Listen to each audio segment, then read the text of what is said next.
बिस्मिल्लाहिर्रहमानिर्रहीम। अस्सलाम वालेकुम डियर स्टूडेंट्स।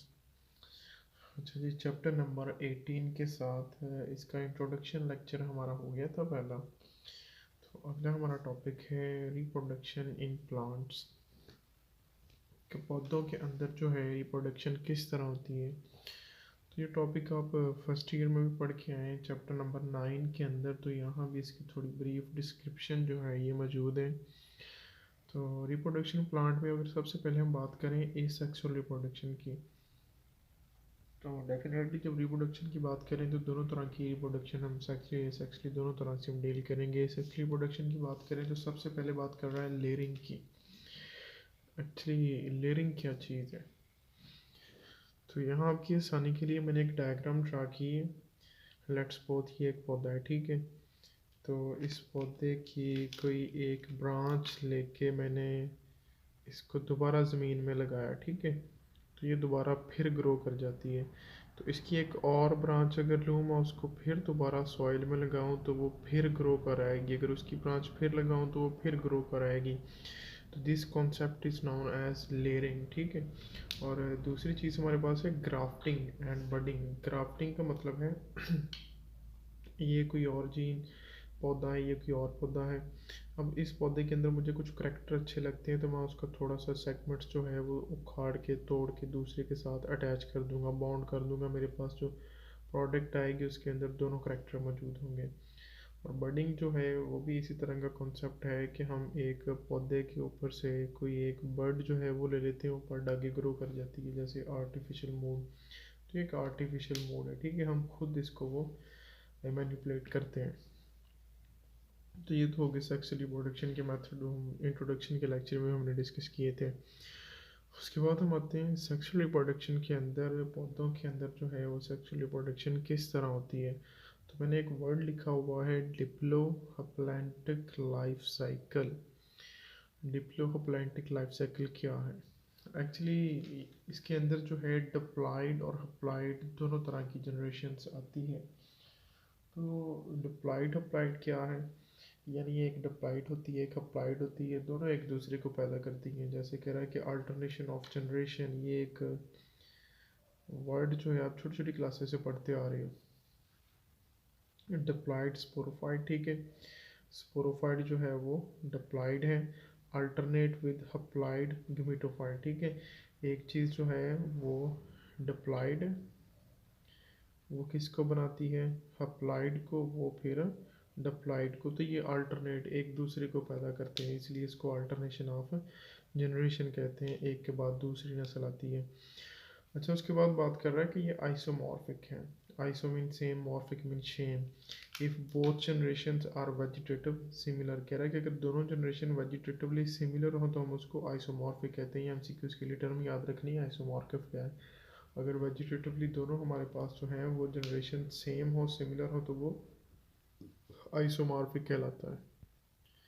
अच्छा, तो उसके बाद अगर हम बात करें हेट्रोमॉर्फर की, तो hetero mean different, morphic mean same. कह रहा है कि if both generations are vegetatively dissimilar, अगर दोनों जनरेशन जो है वो वेजिटेटिवली यानी डिफरेंस आ जाए, उनमें फ़र्क आ जाए, तो हमारे पास हेट्रोमॉर्फिक कहलाती है।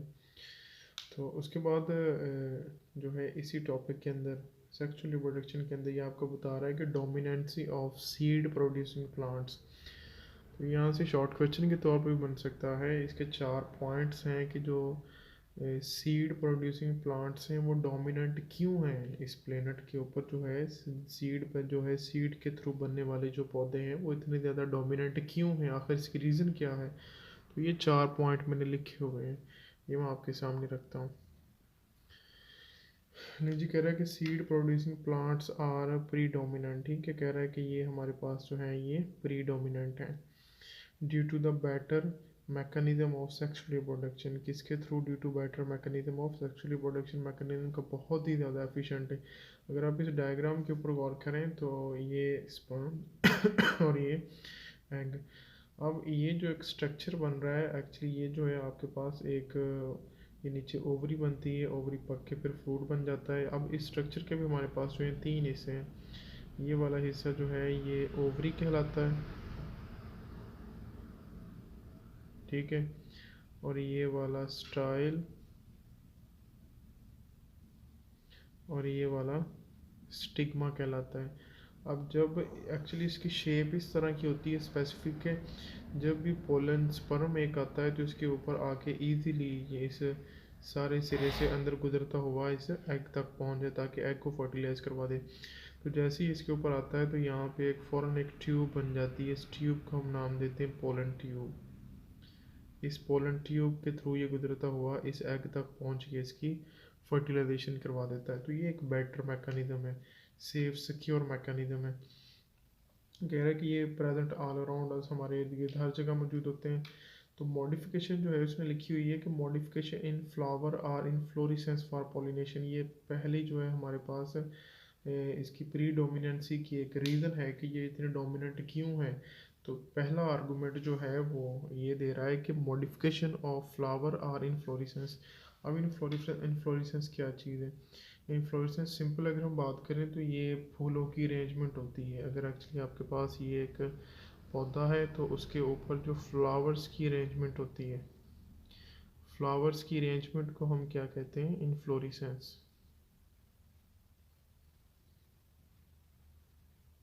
फ्लावर्स की तरतीब को हम क्या कहते हैं? इन्फ्लोरेसेंस। ये भी इन्फ्लोरेसेंस, ये भी इन्फ्लोरेसेंस और ये भी इन्फ्लोरेसेंस आपके पास। फॉर पॉलिनेशन, किसके लिए? पॉलिनेशन के लिए। एक्चुअली इन्फ्लोरेसेंस जितनी फूलों की तरतीब अच्छी होगी तो उसके ऊपर इंसेक्ट्स भी उतनी ज़्यादा अट्रैक्ट होंगे और उसके पॉलिनेशन के चांसेस भी उतने ही ज़्यादा होंगे। तो ये एक बड़ी रीज़न है। उसके बाद अगली बात कर रहा है कि pollen tube for safe gamete transfer. तो जैसे कि मैंने ये कहा कि ये जैसे ही स्पर्म ऊपर आता है तो यहाँ पे एक ट्यूब बन जाती है, एक नाली बन जाती है, जिसको हम क्या नाम देते हैं? पोलन ट्यूब, जिसके थ्रू वो एग तक इजीली ट्रांसफ़र हो जाता है। अगर ये पोलन ट्यूब ना होती तो माइट पॉसिबल कि एग तक इसकी एक्सेस ही ना होती और फर्टिलाइजेशन ही ना होती। फॉर सेफ गमीट ट्रांसफ़र, ठीक है। उसके बाद तीसरी आर्गूमेंट दे रहा है कि food storage for developing embryo. अब जब ये स्पर्म यहाँ पहुँच जाएगा तो यहाँ पे इसकी फर्टिलाइजेशन हो जाएगी। फर्दर इसकी जब डेवलपमेंट होगी तो इस एग ने जो है ग्रो करना है, इसको फिर फूड भी चाहिए। तो इसके अंदर ही फिर इसका जो रिजर्व फूड है वो पड़ा होता है।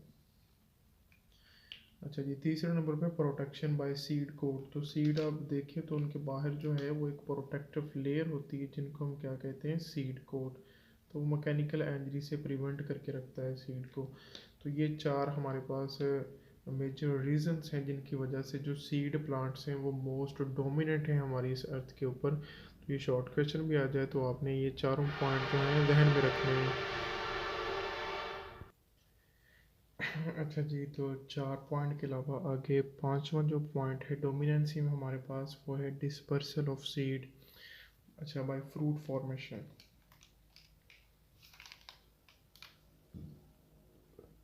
फ्रूट फॉर्मेशन के थ्रू।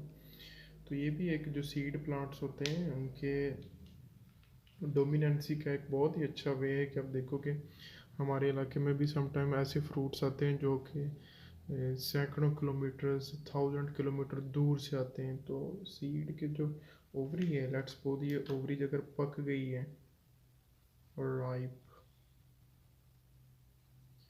इस पकी ओवरी को हम क्या कहते हैं? फ्रूट, ठीक है। एक्चुअली अंदर सीड होता है, ये सीड तो फ्रूट के अंदर भी सीड ही होता है। तो ये सूट जो यानी जो फ्रूट होता है इसको ट्रांसपोर्ट करते हैं फ्रूट्स को एक इलाके से दूसरे इलाके के अंदर, कंट्रीज़ के अंदर। तो सीड्स ये इजीली ट्रांसफ़र हो जाते हैं, वहाँ इजीली ग्रो कराते हैं। फिर जैसे आम वगैरह खा के गठलियाँ फेंक देते हैं, उसके अलावा खजूरें वगैरह खा के उनकी गठलियाँ फेंक देते हैं, तो जहाँ फेंकते हैं वहाँ वो ग्रो कराते हैं। अच्छा जी, उसके अलावा है इम्पोर्टेंस ऑफ सीड। छठा पॉइंट है इसका, these are capable of during unfavourable condition seed dormancy.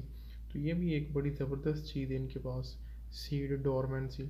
तो जब यानी इनको फेवरेबल कंडीशन नहीं मिल रही होती तो ये डोरमेंसी की हालत में चले जाते हैं। Actually this is resting period, इनका रेस्टिंग पीरियड है। जब फिर कंडीशन फेवरेबल आती हैं तो ये ग्रो कर जाते हैं। कह रहा है कि as soon as one conditions become favourable, फिर जब दोबारा कंडीशंस जो हैं फेवरेबल हो जाती हैं, दे जर्मिनेट एंड टू फॉर्म सीडलैंड्स। कह रहा है कि फिर जब कंडीशन दोबारा फेवरेबल आती हैं तो ये दोबारा ग्रो करते हैं और फार्म कह रहा है कि सीडलिंग्स, ठीक है, कॉम्प्लेन निकलना शुरू आ जाती हैं, छोटा सा जो है आपके हमारे पास वो पौधा नन्ना सा ग्रो करना शुरू कर देता है। अच्छा जी, उसके बाद है हमारे पास importance of evolution of pollen tube.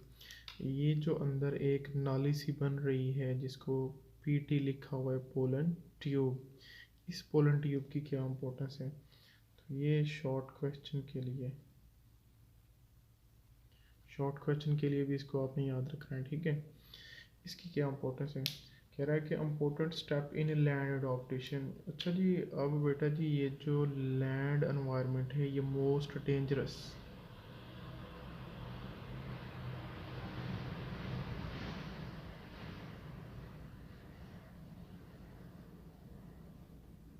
ये बहुत ही ख़तरनाक किस्म का एनवायरनमेंट है, क्योंकि एक्वाटिक एनवायरनमेंट जो है उसके अंदर फ्लक्चुएशन बहुत कम है, लेकिन यहाँ धूप छाँव गर्मी सर्दी ह्यूमिडिटी एक्सट्रीम क्लाइमेटिक कंडीशन तो बहुत ज़्यादा यहाँ ये डेंजरस एनवायरनमेंट है। कह रहा है कि important step in land adaptation क्या है? कह रहा है कि एक्ट एज अ व्हीकल, तो ये एक व्हीकल गाड़ी के तौर पे एक्ट करता है। किस तरह? ये देखें यहाँ पे आके इस स्टिग्मा के ऊपर ये स्पर्म गिरा,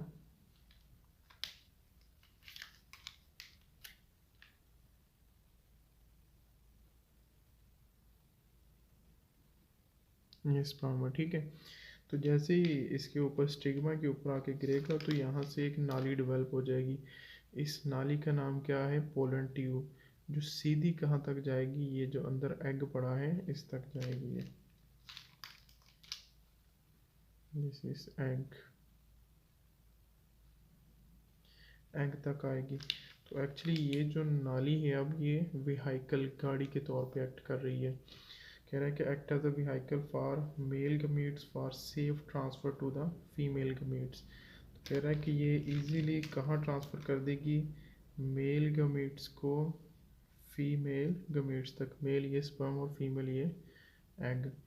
इन ओव्यूल इन होस्टाइल, कह रहा है कि कहाँ? ओव्यूल के अंदर, ये वाला हिस्सा जो है जहाँ ओवरी बनती है ये ओव्यूल, ठीक है। ये नीचे वाला फूला हुआ हिस्सा ओव्यूल कहलाता है।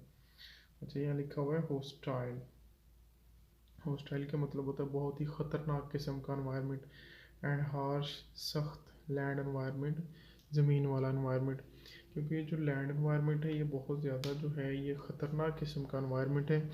यहाँ पे फ्लक्चुएशन बहुत ज़्यादा है और इन सब फ्लक्चुएशन से निपटने के लिए ये जो एक अपरेटस नेचर ने इनको दे दिया है, ये गॉड गिफ्टेड चीज़ है जो कि सेफ ट्रांसपोर्टेशन का काम कर रहे हैं। अच्छा जी, उसके बाद कह रहा है कि दस evolution of pollen tube is parallel, कि ये जो एवोल्यूशन हुई है पोलन ट्यूब की, कह रहा है कि ये पैरेलल है किसके? टू एवोल्यूशन ऑफ सीड, किस चीज़ के? एवोल्यूशन ऑफ सीड के। एवोल्यूशन ऑफ सीड ये भी एक इम्पोर्टेंट क्वेश्चन है जो चैप्टर नंबर 9 फर्स्ट ईयर के अंदर आप इसको डिटेल से पढ़ के आए हो। कह रहा है कि इस successful tool for seed plants, तो ये एक बहुत ही ज़बरदस्त किस्म का टूल है किसके लिए? सीडलिंग प्लांट्स के लिए, सीड प्रोड्यूस करने वाले पौधों के लिए। अच्छा जी, ये एक टर्म लिखी हुई है सीड डोरमेंसी। सीड डोरमेंसी का क्या मतलब है? कह रहा है कि स्पेशल कंडीशन ऑफ रेस्ट, तो ये रेस्ट की एक स्पेशल कंडीशन है। अनएबल एम्ब्रियो टू सर्वाइव, तो ये एम्ब्रियो को सर्वाइव करने के काबिल बनाती है, जैसे कि उधर भी मैंने सीड डोरमेंसी के बारे में बताया। सीड डोरमेंसी में होता है कि अगर आपने एक सीड ग्रो करवाया, ठीक है, इसको आपने मिट्टी के अंदर रख दिया, कंडीशन अगर तो अनफेवरेबल है तो ये ग्रो नहीं करेगा, ये इस डोरमेंसी की हालत में चला जाएगा, अपने रेस्टिंग फेज में चला जाएगा, रेस्टिंग फेज में। व्हेन कंडीशन बिकम फेवरेबल, जब कंडीशन फेवरेबल आएंगी तो ये यहाँ से ग्रो करना शुरू कर देगा, इसको सीड डोरमेंसी कहते हैं। स्पेशल कंडीशन ऑफ रेस्ट, कह रहा है कि ये रेस्ट की ख़ास हालत है। अनएबल एम्ब्रियो टू सर्वाइव, अगर अनफेवरेबल कंडीशन में एम्ब्रियो ग्रो करेगा तो वो एम्ब्रियो जो है वो ख़त्म हो जाएगा। इसकी एग्जांपल ऐसे ही है, अगर आपके पास ये एक हमारे पास सीड है, इसने ग्रो करना है गर्मियों के अंदर, इसको चाहिए हॉट क्लाइमेट, ठीक है। अगर तो सर्दियों में समटाइम क्या होता है कि इसको गर्मी वाला कुछ स्टिमुलस मिल गया है, अगर कमरे के अंदर हीटर चल रहा है तो ये सीड कहीं आसपास पड़ा है, तो ये एक ख़ास स्टिमुलस इसको मिला, तो एक स्टिमुलस के पीछे चल के ये ग्रो करना शुरू कर गया, ठीक है। ये तो टेम्परेरी है, परमानेंट नहीं है। हीटर बंद हुआ, उसको स्टिमुलस मिलना बंद हो गया, तो ये नन्ही सी जान बेचारी जो पौधा निकला होगा ये मर जाएगा, क्योंकि ये एक्सट्रीम कंडीशन को नहीं टॉलरेट कर पाएगा। कह रहे हैं कि special condition of rest enable embryo to survive for longer period of unfavourable condition. तो कंडीशन जब तक अनफेवरेबल रहती हैं तो ये इसको टॉलरेट करवाता है। जैसे ही कह रहा है कि during this period embryo cease its growth, तो इस पीरियड के दौरान एम्ब्रियो अपनी ग्रोथ को सीज कर देता है अनटिल के दोबारा फेवरेबल कंडीशन नहीं आ जाती। जब फेवरेबल कंडीशन आती हैं तो फिर ये ग्रो करता है जाके। इस हालत को हम सीड डोरमेंसी कहते हैं। अच्छा जी, सिग्निफिकेंस अब इसकी कि सिग्निफिकेंस क्या है। वेन जी कह रहा है कि important for survival of plants, ठीक है। ये तो क्लियर कट बात है कि प्लांट्स की सर्वाइवल के लिए ये इम्पोर्टेंट है। It prevent germination of dormant seed in condition warm spell in winter. अब जैसे कि मैंने पहले एग्जांपल दी है कि ऐसा कोई सीड जो कि गर्मियों के अंदर ग्रो करना पसंद करता है, अब सर्दियों के अंदर कह रहा है कि उसको वार्म स्पेल मिल गया तो वो ग्रो कराएगा। और ये जो वार्म स्पेल है कह रहा है कि सीम्स टू बी फेवरेबल, हो सकता है उसे लग रहा हो कुछ के लिए फेवरेबल हो, बट टेम्परेरी इन नेचर, लेकिन नेचर में ये क्या हो, आर्जी हो, मुस्तकिल ना हो, जैसे कि मैंने पहले एग्जांपल दी है। इसको यहाँ भी मैं डिस्कस करता हूँ, मैं डायग्राम बना के दी है आपको। और उसके अलावा कह रहा है कि आपके पास जर्मिनेशन, जर्मिनेशन किस तरह होती है, रिसम्पशन ऑफ ग्रोथ, कोई ऐसा सीड जिसने अपनी ग्रोथ रोकी हुई है, लेट्स सपोज ये जिसने अपनी ग्रोथ को रोका हुआ है, बाय डोरमिनेंट एम्ब्रियो रिक्वायर्स, अब इसको चाहिए क्या, अ कम्बिनेशन ऑफ एक्वायरमेंटल क्यूज, इसको यानी पूरा एक एनवायरनमेंट का एक कम्बिनेशन चाहिए। एक्वायरमेंटल क्यूज कहते हैं इशारों को, एनवायरनमेंट के से प्रॉपर इशारे चाहिए। टू अवॉइड एक्सीडेंटल स्टिमुलस, किस चीज़ से अवॉइड, यानी उसने एक्स्ट्रा स्टिमुलस से अवॉइड करना है। एक्स्ट्रा स्टिमुलस से किस तरह अवॉइड करना है, कि जैसे मैंने पहले एग्जांपल दी है कि ये कोई ऐसा पौधा है जो कि गर्मियों में ग्रो करने वाला है लेकिन अगर सर्दियों में से थोड़ा सा स्टिमुलस मिल गया तो ये ग्रो करना शुरू कर दे, लेकिन वो स्टिमुलस जो है वो आर्जी होगा, परमानेंट नहीं होगा। कह रहा है कि इसलिए कि अवॉइड एक्सीडेंटल स्टिमुलस विच में प्रूव फैटल, कह रहा है कि ऐसे स्टिमुलस से बचना होगा जो कि इसके लिए इंतहाई नुकसानदेह हो सकते हैं। अच्छा जी, ये एक सीड है, ठीक है जब इसने ग्रो करना है,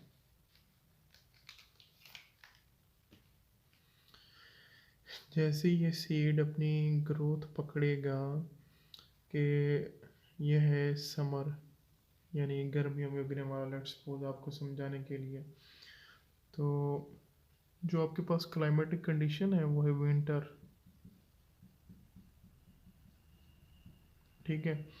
तो इसको ये थोड़ा सा स्टिमुलस मिलना शुरू हो गया, थोड़ी सी इसको हीट मिलना शुरू होगी, और ये है हमारे पास एक्सीडेंटल स्टिमुलस। ये क्या है, एक्सीडेंटल स्टिमुलस। अब जैसे ये ग्रो करना शुरू करेगा, इसके अलावा तो समर सीजन के बाकी भी कुछ जो है एनवायरमेंटल क्यूज़ हैं, जिसमें टेम्परेचर ज़्यादा होना चाहिए, लॉन्ग डे, सर्दियों के अंदर जो है वो दिन का दौरानिया ज़्यादा होता है, इट्स मीन के लाइट भी इसको ज़्यादा चाहिए, और इसके अलावा जो ह्यूमिडिटी है वो समर के अंदर जो है वो थोड़ी होती है, कम होती है, इसको ह्यूमिडिटी भी इतनी ज़्यादा नहीं चाहिए। तो इट्स मीन ये एनवायरमेंटल क्यूज़ हैं सारे।